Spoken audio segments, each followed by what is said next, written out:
Welcome to Cosmic Comics, Games and Collectibles, your zen of geekism. We carry comics old and new, magazines, toys, games like Pokemon, Magic, D&D. Want Godzilla, Ultraman, Star Trek, Ninja Turtles, Funko Pops? You'll find it all here. Shop our Cosmic Sound Room and pick up a record or two. Enjoy our Comic Coffee Lounge with a cup of Sasquatch coffee or a delicious menu item while geeking out over a super cool movie on our big screen. Come by and say hello to Maui. Cosmic Comic, Games and Collectibles. Superman loves us, and so will you. Hi everyone, Daphne Lage here. Join Nita Lanning and me on the Ragin' 2 The Vlogs show, where we talk about everything, nothing, and all the bits in between. Looking for hour-long conversations about indie comics, social media marketing, and crowdfunding, with the occasional rant and story time? Head on over to the Ragin' 2 channel on YouTube, Mondays through Fridays at 11 a.m. Eastern to join in the chat. Hit the button.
Ed Geer, Demon Hunter, on Indiegogo.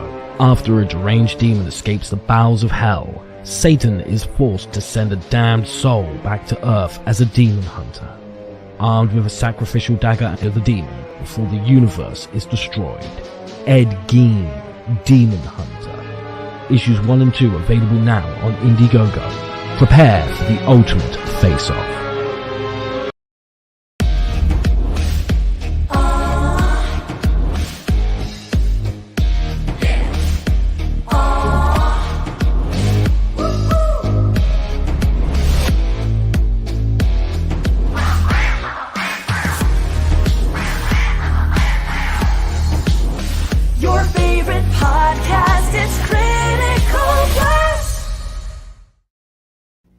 Good evening, everybody. I am RJ Carter, Senior Managing Editor here at CriticalBlast.com, Chief Envelope Licker for Critical Blast Logistics, Myopic Proofreader for Critical Blast Publishing, and I answer the phones for Critical Blast Consulting. Tonight, we are going to go back into the world of Indiegogo crowdfunded comics, and with us to talk about issue number 2 is the Relentless comic creator himself, Nicholas Geer. Nick, how are you doing tonight? Good. Glad to have you on again, man. So, issue 2. Yes, sir. So one didn't put you off. You came back. No, I'm gonna keep going as long as I can with it. So what's going to be different about this campaign? I mean, because we always learn something from every campaign we do, and well, at least some of us do. I'm still kind of stupid about it because I'm still trying to set my campaign up. But right.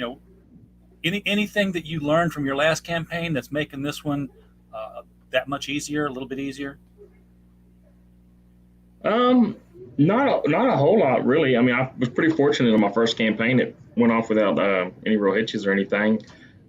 This one does have some newer add-ons, like the Lakeshi figure and the Final Boss exclusive I did and stuff like that. But that's right. You did a Final Boss. Now, what did you do? The art or the story? No, so it's actually Tyler Kirkham's book Final Boss. I just have an exclusive cover that's limited to a 100 print run. Gotcha. I remember that. That's just my cover on top of his book. Yeah, I just didn't know if you had done like work with it or you rented the cover space basically. Kind of like what Yeah. Dynamite does with stuff. Yeah. Mhm. So this issue 2, is this picking up where issue 1 left off, or did issue 1 end on a good, finishing story, and this is a new adventure? Yeah, so my goal is to have each issue kind of be a self-contained story, but still leave it open to continue. So this does pick up where it left off, but the first story kind of concluded his origin story.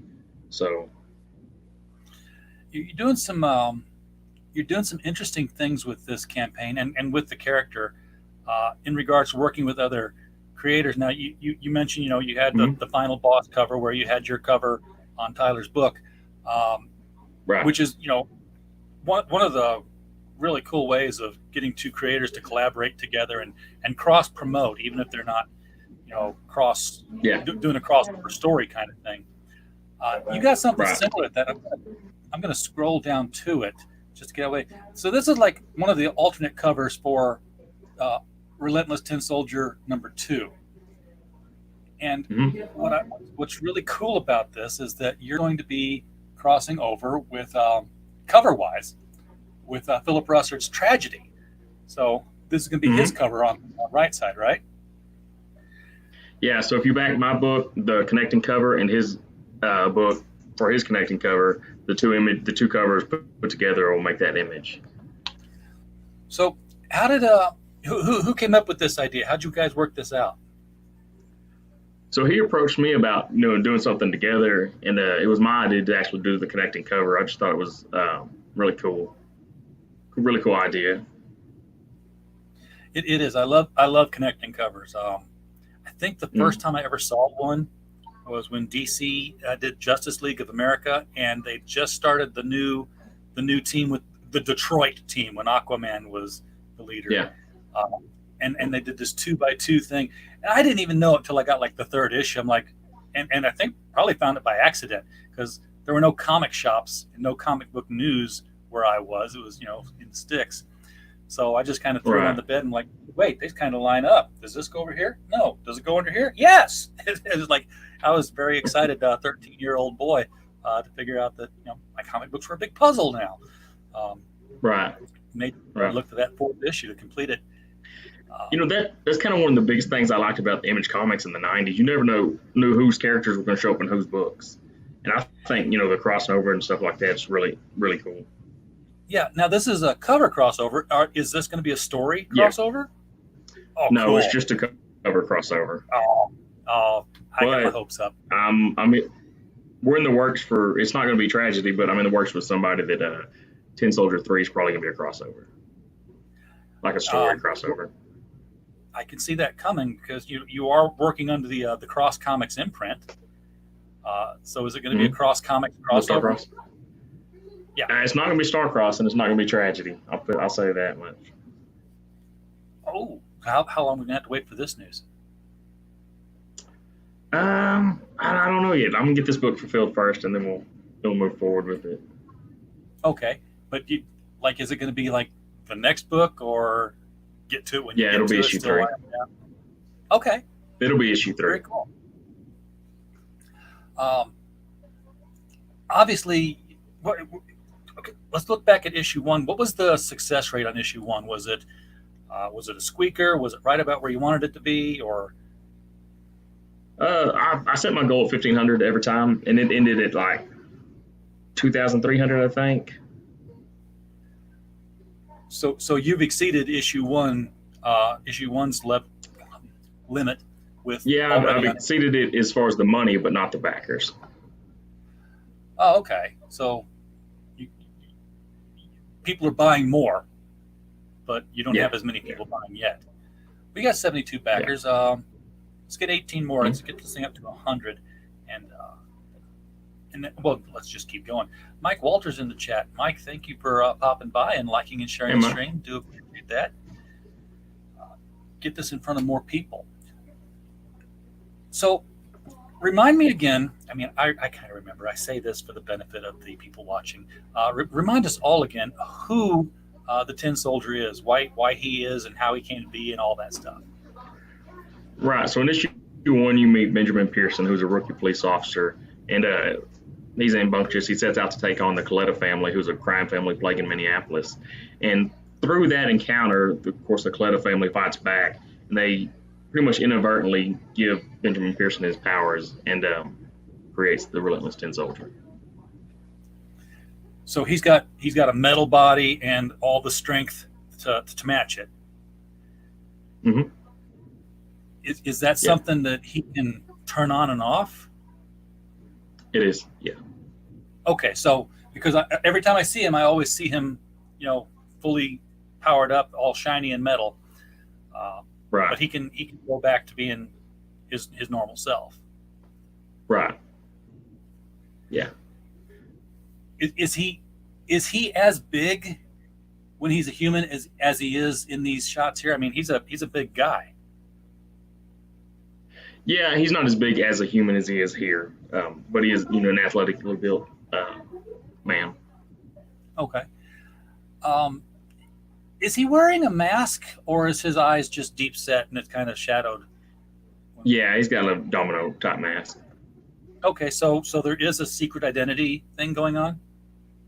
There is. Cool. I love.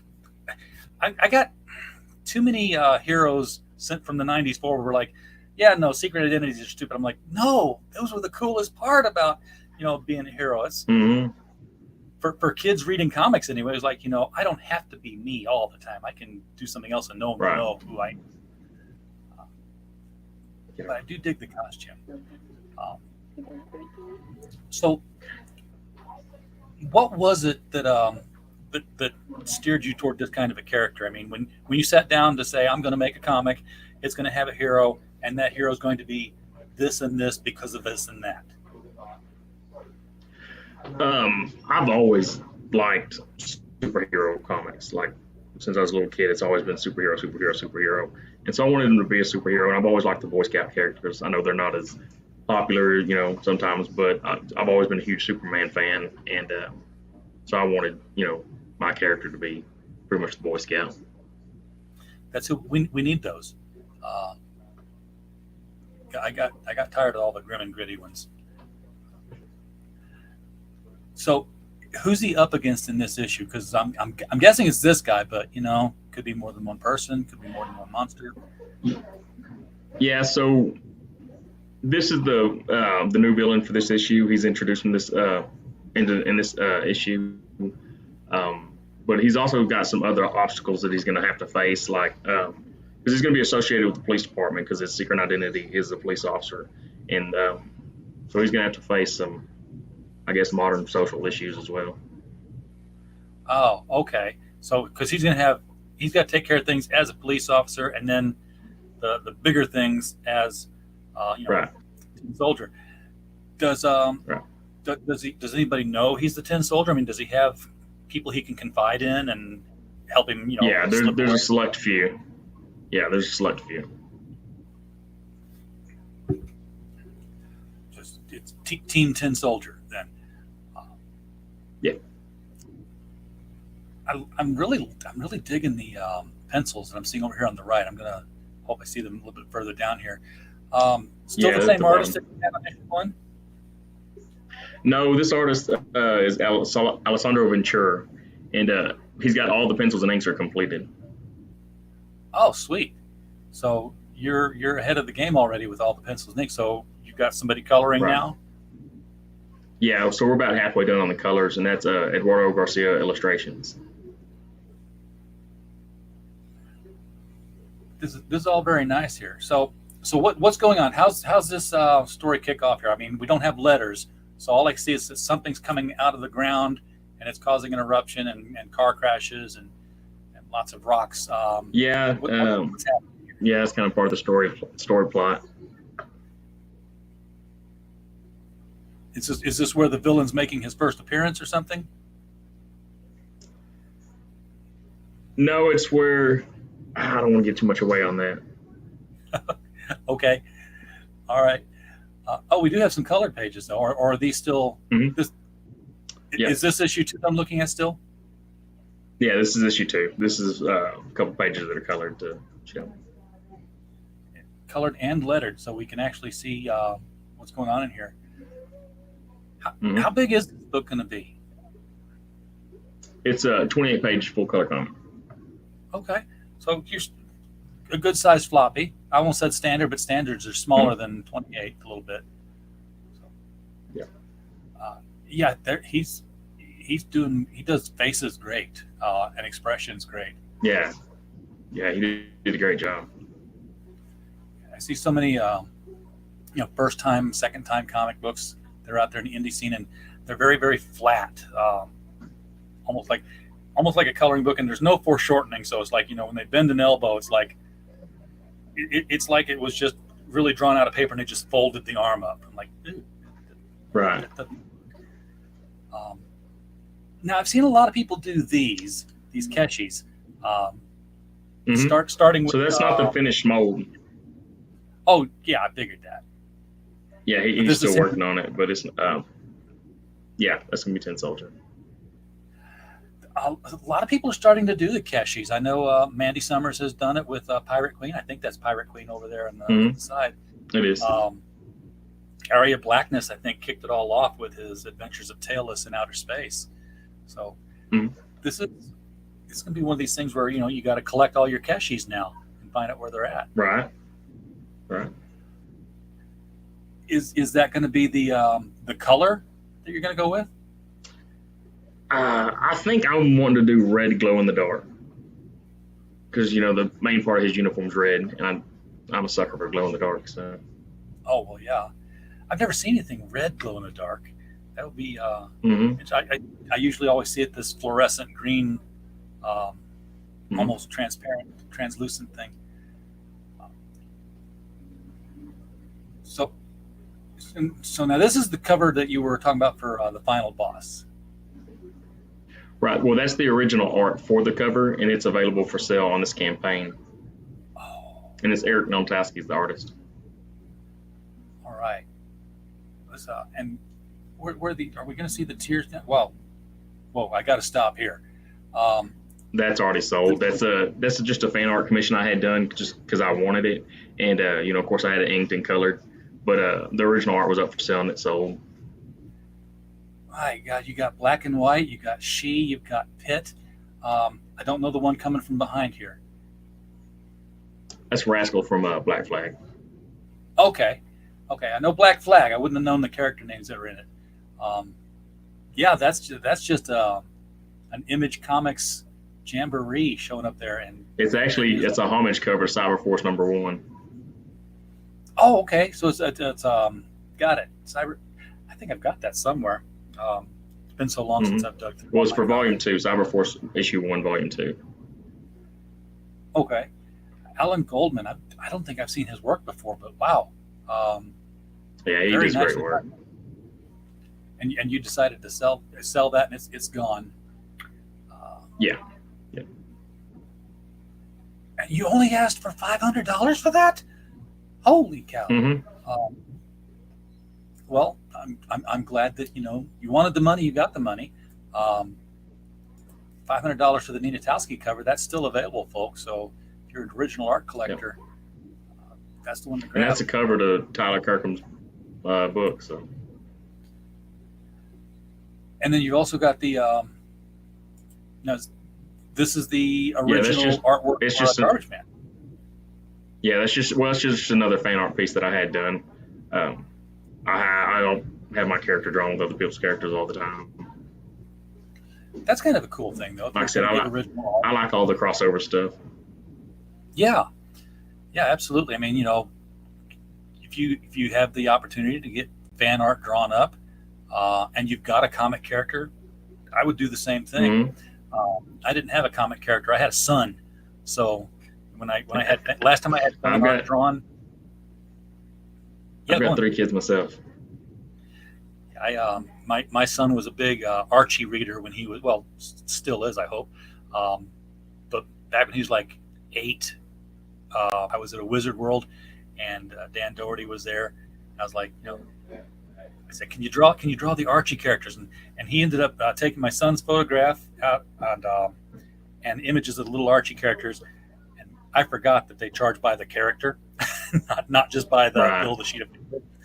So it got a little pricey on me, but it was worth every penny of it. I got a picture of him, and it was the little Archies because he was little. So he had little Betty and little Veronica on each arm walking off.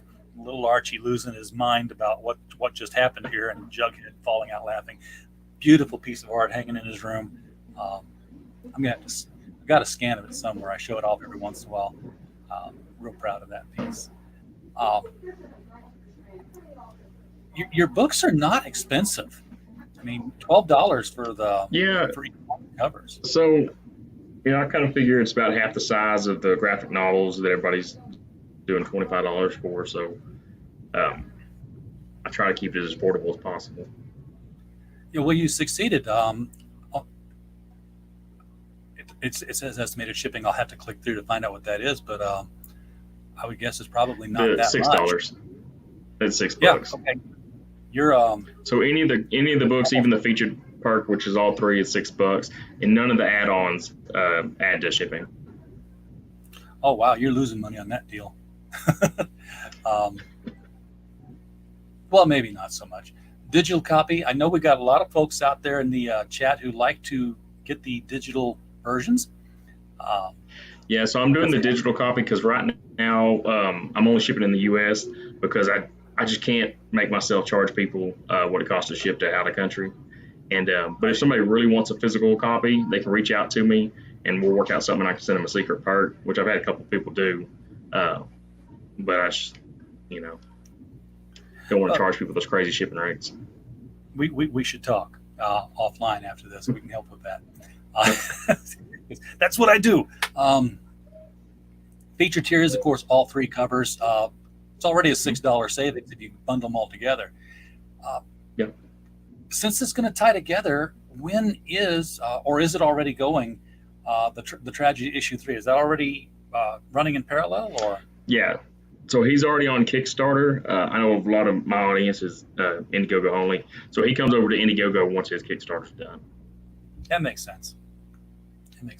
I tell everybody, I say, start off on Kickstarter, then jump over to Indiegogo, and just let it run there, go into the online store. Do you have any plans or hopes of getting this into like a distribution?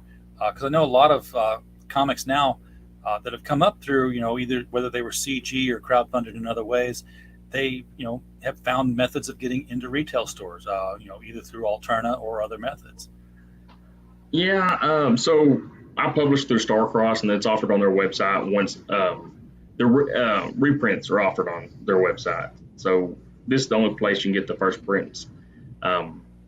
So it's on Starcross Comics after this campaign's fulfilled and everything. Everybody's got their books, and they're in a few little stores here and there. Okay. Hopefully that'll expand out and get to more of them. Yeah. Because it is Starcross, I already know the answer to this, but what is the recommended age reading level for this? I mean, this is. I'd say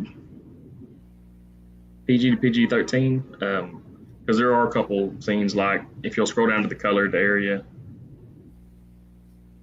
the colored pages, like he's injecting them with, the mist, which is the drug that Benjamin Pearson's trying to fight back against. In the first issue, a guy gets shot in the head. So, okay, so you got violence, but not necessarily. Guy gets shot in the head, but you don't watch all the bone and blood and chunks fly out the other end. He just there's some blood, but it's not ridiculous or anything. Okay, so almost I would say then pretty much the level of superhero comics that we were reading in the 80s, where pretty much anybody can sit down and read it and not be worried about parents don't have to say, what are you looking at? Right. Do your kids, what do your kids think of Dad making superheroes? Are they superhero fans, or? Yeah, none of them are real big comic readers or anything, but my youngest daughter actually created a character who's going to appear in this book. That's fantastic. I love hearing stories like that. So many, there's not enough of them, but I do love it when I get to talk with parents who are working on comics with their kids. Everybody knows, the Littlest Umbrella. We've had Pillow Yeah. Man and Blanket Boy, had Super Cat come out of Illinois. It just raising up that next generation of readers. Now, is she working? Has she developed her own story for her character, or just kind of? No, she didn't develop the story, but she decided how she wanted the character to look. She decided what powers she wanted to have. So I kind of inserted her into the story. That's cool. But see, when that comes out, that's going to thrill her, and she'll remember that. It'll always be her character. Yeah, so I've got the original art page, kind of the best one with her character using her powers. It's up on her wall. Oh, cool. So with adding new characters like that, are you looking at expanding this universe beyond this title? Or I want to go the Todd McFarlane route. So when he left and went to Image, his goal was to establish Spawn before he branched out into other characters. Of course, there are going to be other characters in the Tin Soldier story, but I want to establish the Relentless Tin Soldier before I move into anything else. Okay. So, and Todd, of course, has stayed with Spawn. I don't think he's done a whole lot of other titles, either as a writer or I think there's a couple other ones, but yeah, but they didn't stick around. I think because his focus was on Spawn. That was the thing he was going to nurture all the way through. And I definitely get into anything else. Do you see this as an ongoing then, or do you see like a long and you know where the story's going to end at some point? Hey, turn it down. Yeah, I want it to be an ongoing as long as I keep it going. I guess kind of like Todd did with Spawn. Just as long as I can keep affording to make them and people are still buying them, I'd like to keep it going. Well, hopefully, you don't have to worry about affording to make them anymore. You have the last one pay for the next one.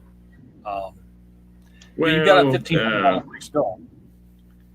Yes, that's the goal. That's the goal, to get it printed and get it shipped out to everybody. It didn't really pay for it, but the way I look at it is it's something that I really want to do, and it's something I can continue to sell at cons and stuff like that and make my money back. So that $1,500 definitely doesn't pay to make the book. No, you're looking at least $8, I would guess, by the time you paid the artist and pretty close. And pay yourself. There's a lot of time involved. Mm-hmm. So I'm just looking. If you're not logged in, if you're not logged in, you click on one of the perks and see all the add-ons. I am logged in. I don't know if it'll dox you if you're logged in. Well, I don't really care. We'll just scroll right past it, and look, there's all the add-ons. Okay, so that's cool.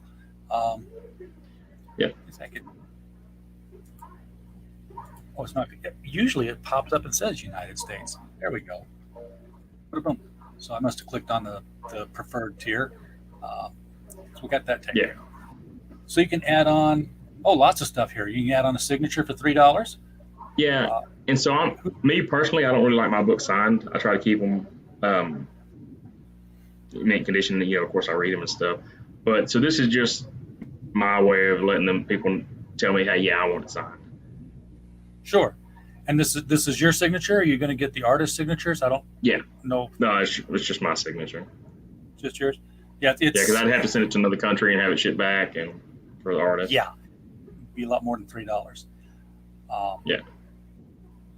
And they can get their name as a producer in the book for the $5 extra. Mm-hmm. It's just to kind of help out. You do have issue 1 available, and it's a reprint. You don't have any other copies of the original issue 1? No. Like I said, I do for my campaigns. It's the only place where you can get the first prints, and I always do a special back cover for the first prints. The first one had a Graham Nolan head sketch, but that's only on the first prints. So you just printed to order on that one? I printed a little bit over, but I sent some to CGC for me to have, and gave some out and stuff like that. And you got to cover yourself in case of damages and stuff. Families, like that. Oh yeah. So basically, you can add on all the different covers here. If you wanted to get one and 2, but not the 3rd, so you don't take the preferred route. Why you wouldn't? Now, what is this? And This so the if you Eric? back the digital tier, you can also. Yeah, that's the Keshi figure. That's just the first image you sent me of it. So you were saying if you back the digital tier, what? You can add on the first issue digital tier as well. Oh, okay. That's a good little catch-up way. Yeah, this is an excellent way of taking care of the add-on stuff. I keep predicting that at some point, now you've got 3 different covers, so you got the 3 different tiers in the original art. But at some point, I think people are just going to say, "Here's the book," and then everything else will be done as add-ons, so there won't be all that. Hey, you can get issue 1 and 3, you can get 2 and 3, you can get issues 1, 2, and 3, you can get issues 3 and 2. Yeah. It gets so confusing at times, and then you see them build and build and build. Just buy the book and come over here and add on what you want. And no real surprises over here in terms of price.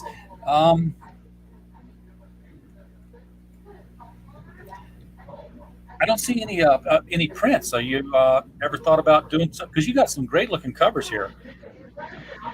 Yeah, I didn't do prints on this one. I should have thought about that. But I might do next time. Kind of load it up on prints. Yeah, because some of these would look great in a frame, especially if you had a double sized print of that crossover cover, where you and he both have it on your campaign, so to speak. Yeah. To share it.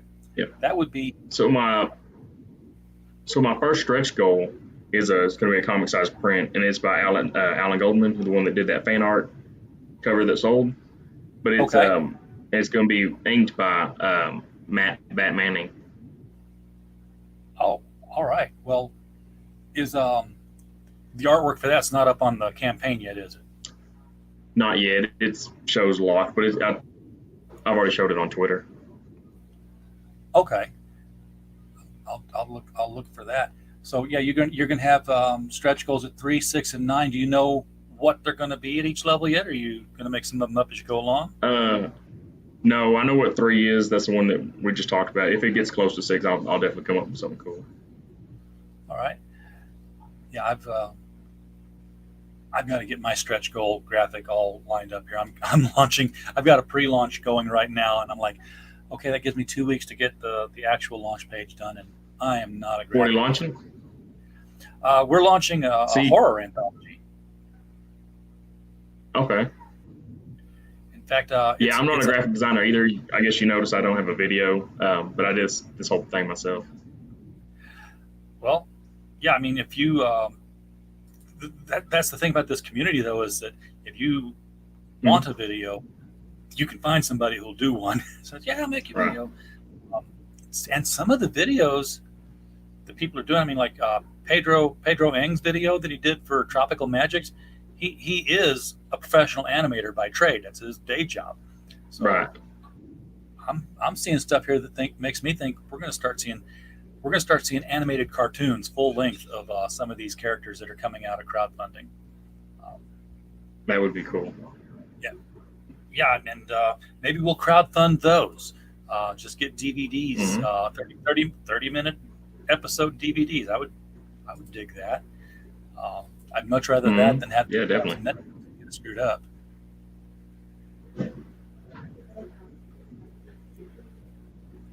Yeah. So, by the way, folks, if you're wanting in on this, the link is right below the video and it's pinned to the top of the chat, so you can click it any time and throw money at this thing. It's been at 28:31 since we started. I'm just going to refresh it, see if anybody has thrown anything at it yet. We got a kind of slow night, so yeah, no, I've wasted your time, Nick. No, there's no waste. There's people that rewatch the episode. Well, yeah, we actually do get a lot on the rewatch because we go live at the same time 20 other people do. I go live, and as I'm going live, my phone's going buzz because all my little YouTube subscriptions are going off.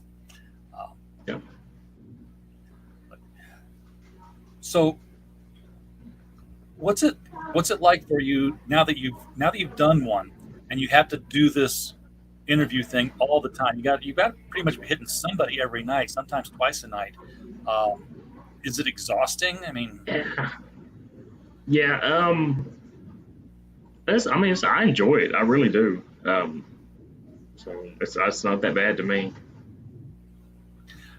what's the family level support like? I mean, when you tell your Oh, wife, "I'm gonna make comic books," was that a surprise of any they're kind? they're Or great. Yeah. No, they're all very supportive.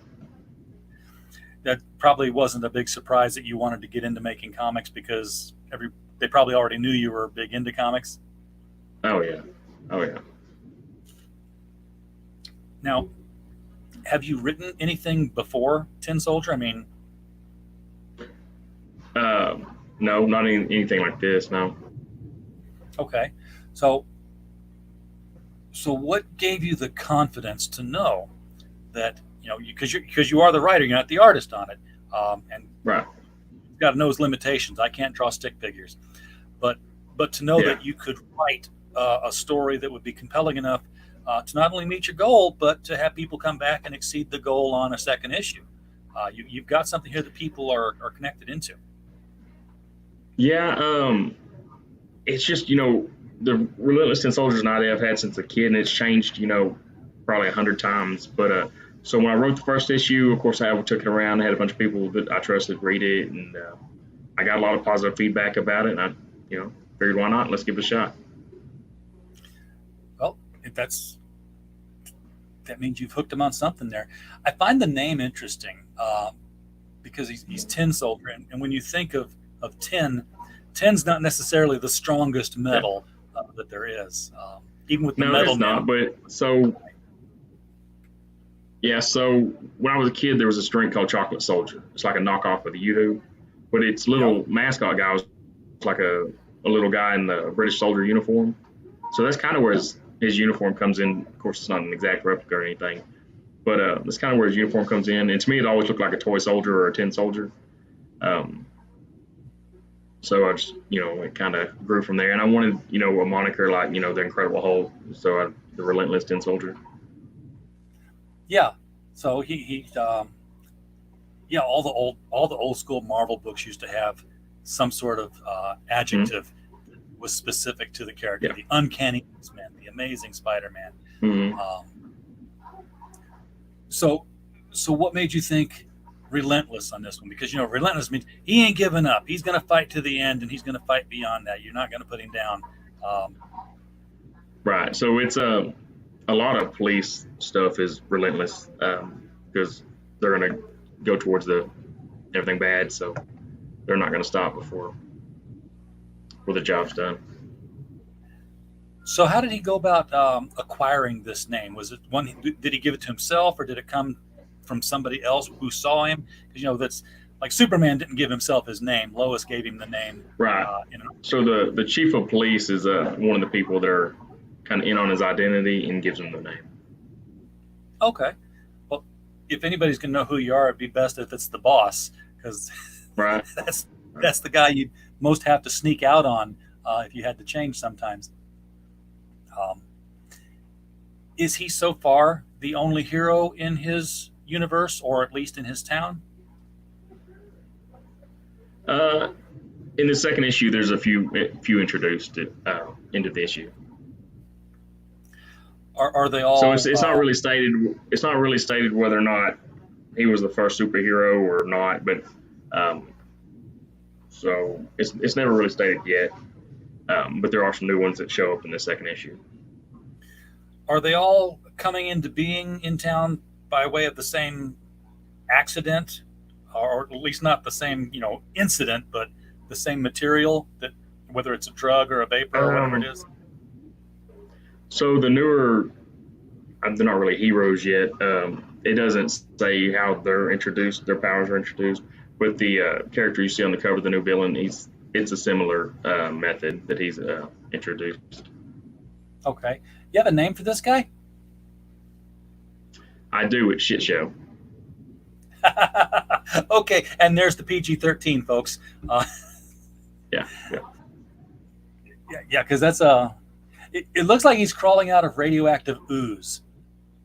It's more of like a toxic sewage. Oh. So the worst part about fighting him is going to be the smell. Oh man. Okay. Oh, so he's literally his name. Yeah. Yeah. Oh man, you went there. That's a Savage Dragon villain now. Mm. So it's going to be up to Tin Soldier in this issue to flush this one away somewhere. Right. Or cure him. I don't know if that's even possible with this. And this one, like your last one, is going to end as a solo adventure, just kind of open-ended, but this guy's put away in the end. Yeah, so it's kind of self-contained story, and but it leaves it open to continue. And I'm gonna try to do every issue like that because with crowdfunding it is so long between books. Like the last one fulfilled in October, so I've got the shipping date set for a year from now, but I'm pretty sure I have it fulfilled a lot sooner than that. Okay, yeah. You like got I said, everything. it's almost done. Yeah, over promise and under promise and over deliver. Yeah, That's seems like it seems like everybody's okay with one about a year after the campaign ends. So I want to give myself as much leeway as I can with the paper shortage and stuff. But I have every intention of having it shipped way before that. Yeah, show it up early and surprise people pleasantly. And yeah, I don't think people mind that it takes a while. It's when you pass that date that they start saying, "Hey." Yeah. Yeah, and that's for me personally, to have it almost complete takes a lot of the stress and worry off me. I don't ever want to have to go to people and say, "Look, something happened or whatever." I want it to be pretty much done and make sure that everybody's going to get their book. Yeah. I couldn't imagine putting something on a campaign that's not even started or just a little bit started, Yeah. and just say, "Yeah, on faith, I'm going to have it done." I'm like, stuff happens that's out of your control, and what are you going to do?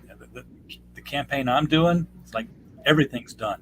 It just has to go to the printer or the exact number of people who ordered it. So that's good. It's not going to go until then, but it's formatted and ready. So with that in mind, that you're going to deliver this before May of 2023, how far are you done in the writing department for issue number 3? Because your job on issue 2 is really much done. Yeah, so I've got the plot outline done. It's all plotted out, and it really doesn't take me that long to write an issue. So once and like I said, it's gonna be a crossover. So I'm working with another writer. So we're gonna have to get together and work the story out. So it shouldn't take too long. Like we know the concept and what all is gonna happen. And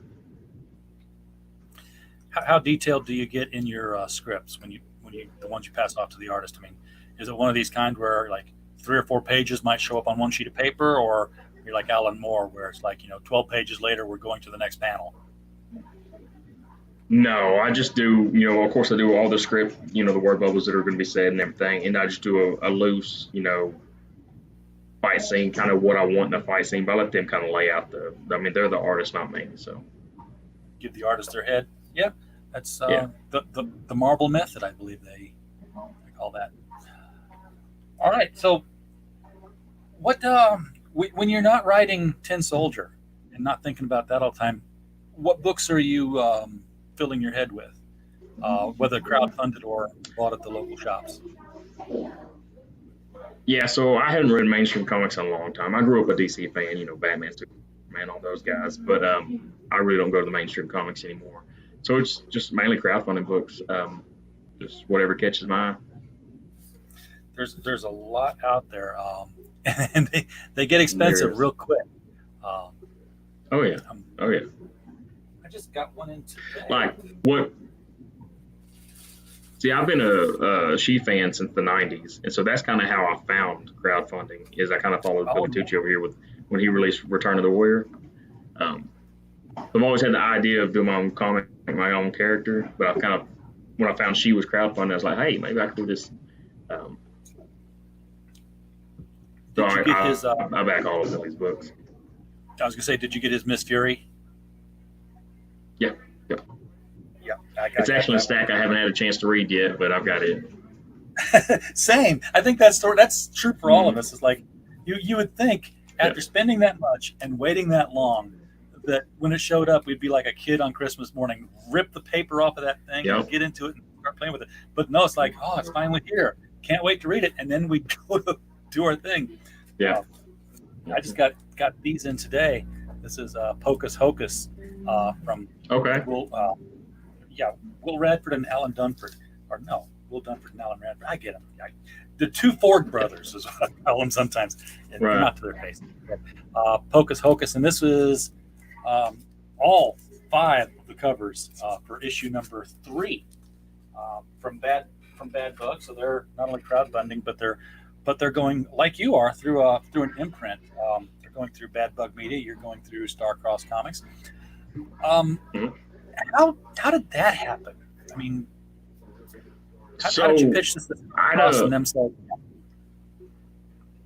I pretty much had I want to say my campaign was already up and funding, and I had backed a Starcross book called Count Blood, and Joe had reached out to me saying he liked the book and stuff, and I asked him, hey, would you be interested in publishing it? And he agreed. He just jumped on it, and he does he helps me a lot with the print files and the trade dress and stuff like that. Yeah, like I said, I'm not inclined that way, so. That's the advantage of this. It's an industry, so I sometimes chafe at saying community, but at the same time, we're always helping each other. We got our own properties. We're kind of competing. Yeah, and I'm not sure where people get community as a bad word, because to me, I mean, that's a good thing, is to have a group of people that are interested in the same stuff and support each other. And yeah, I think it came from like the early days of Comicsgate. Because the non-Comicsgate were like, oh, we've let these people in our community, and the folks like Zach were saying, it's not a community, it's an industry, it's a business, we're here to make money. Stop saying community, because then you just tolerate any bad stuff because they're my friends. So I think that attitude kind of stuck for a while with the word. But it is a community. It's kind of like a club. Yeah. It's a co-op. It's a co-op. There you go. Mm-hmm. And, I don't back books just because I know somebody. I back books that interest me. And, I've got lots of friends whose books I haven't backed because I'm like, I support you. I hope you do a great job. I've got limited funds, and I've thrown my not every style of book is for everybody. No, it shouldn't be. I mean, I'll support them. I'll share it out and, stuff like that. But, and there are a lot of them that I back, but, it has to be something I want to read. Yeah, it's I've already bought my share of pretty books when I was younger. I was totally into all the bad girl books that came out. I had Chastity, I had the not Vampirella now, but Vampirella then, Lady Death, Bad Kitty. It was that whole era, and it was like, these just they look cool, but I was very much a story person. I was like, story's not grabbing me. And see that the only one of those like that you mentioned, I guess she would be kind of involved with those, but that's the only one of those I really got into was she. And I think there's a lot of story and a lot of I think she's an iconic character. I think she's just awesome. Yeah, but the rest of them I never really got into. You can't find Bad Kitty anymore. You can't find Dark Child anymore because they didn't have the story to carry them. I don't know if Michael Linsner's doing Dawn anymore, or now and then, but that one wasn't bad. That was cool art and something of a story that kind of grabbed me. But I do like this, so I'm going to put money behind this one here. I just got to figure out which cover. I appreciate it. Probably going to be this just one. if I don't know if it helps you, the Indiegogo exclusive is the Chris Graves cover, the first one. So this is the only That one that's cover's going to be only going to. It will only be available on this campaign. Kind of like on the first campaign, I had the Shelby Robertson, which was only available on that campaign. That's the same one. Gotcha. All right. Well, and I try to make the campaign special like that. I try to give them something where you can only get that here on this campaign. Yeah, I agree. And that's, even if you go Kickstarter and then Indiegogo, you should always have something on each campaign that's like special to those backers. Mm-hmm. Because for one thing, it makes the backers feel special. And then, more selfishly, if you have an Indiegogo exclusive, you get both. That's why on the first print books, they all have some kind of special back cover so the reprints are going to have like a star-crossed ad or something like that. But all the first print books will have a piece of artwork of some kind. So the second print books might still have the same artwork on the front? It won't have the Indiegogo exclusive artwork. Okay. So it'll be a totally different cover on the front and the back as well. Yeah, so the reprint books are probably going to be the bad guy cover. Those are going to be the reprint book covers. Okay. It's kind of, I guess, the studio cover. Yeah, I got you. All right. Well, Nicholas, we've reached the top of the hour here. I love talking about comics and with especially with people who love comics themselves. This is a fun looking book. I wanted to get in on this on the first one. No excuse why I didn't. I think it's because I was in the middle of moving and my money was tied up. It happens. Yeah. It's like I didn't get into U.S. Assassin until their last campaign, so I did the whole catch-up tier and got everything. So sometimes you have to come in later. That is why I love those catch-up tiers on everything, because you can backfill what you've missed. Even if I'm backfilling through way of like a trade collection, like, I missed, the first 4. Here's number 5. I can get 1 through 4 in this trade. I'll be just as satisfied with that. Because even though I am a comic collector, I don't have a single thing CGC graded. I just bag them and board them and, treat them carefully. Anyhow, that's Nicholas, kind of where I am. Except for for my books, I'm going to get a couple CGC of each one just so I have them, protect them. Yeah, I got nothing against it. I just have never done it. I've CGC'd, self CGC'd, so to speak, because I do have 4 books that I can't read because they are slabbed up, but they're slabbed up behind museum glass. I took them to a frame shop and had them carefully taken care of. So my Green Lantern 40 with the Alan Scott and Hal Jordan fight cover, that's in a frame, matted up. Same with my first Reverse Flash. That's and I don't know why I did that. I could have CGC'd them, but I thought they'd be nicer. I'm a big Green Lantern fan. I actually have Showcase 22, which is his first appearance. Yeah. Oh man, I was in North Carolina for a while of my life there, and there was a very small comic shop at the time. He did finally become a better shop, but at the time it was struggling and not paying bills and stuff like that. And he had under the counter a cherry condition Showcase number 4, first Barry Allen flag. Sweet. Knew I could never have it. And my wife that book is crazy now. Oh, I know. Oh, you'll cry because I picked my wife up from work and she said, Robbie had to pay some bills today, and he went to Raleigh to the bigger store and he took that Showcase that Flash comic with him and got $250 cash and $250 trade. I was like, I'd have given him $500 cash for it if he'd have told me he was selling it. Because what is it now? 30,000. It's insane. It's more than a new truck. I don't even know. Yeah. Well, I've got tons of stories about all the books I never bought. That I should have, or all the books I sold that I wish I'd kept. My Death of Gwen Stacy, first Punisher appearance. I owned those at one point. And I got a good price for them for what they were worth at that time. But should have held on. Let's hope that happens for Relentless Tin Soldier. And, like 5 years from now, we start seeing these things start climbing on eBay, because that's the new price guide, isn't it? Yeah. Yep.